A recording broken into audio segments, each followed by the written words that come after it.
Hi friends, subscribe பண்ணாதவங்க subscribe பண்ணிக்கோங்க. இன்றைக்கி சிம்பிள் அண்ட் டேஸ்டியான கொத்து சப்பாத்தி.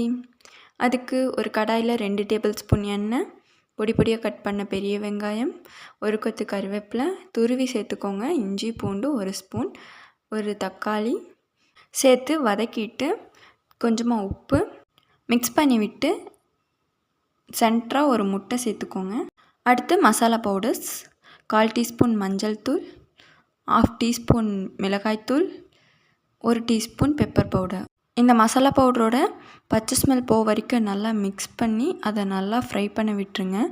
அதுக்கப்புறமா சிக்கன் ஆர் மட்டன் கிரேவி 2 குழிக்கரண்டி அளவு சேர்த்து நல்லா பொடி பொடியாக சாப் பண்ணி வச்சுருக்க சப்பாத்தி அதையும் சேர்த்து நல்லா கைவிடாமல் மிக்ஸ் பண்ணிகிட்டே இருங்க.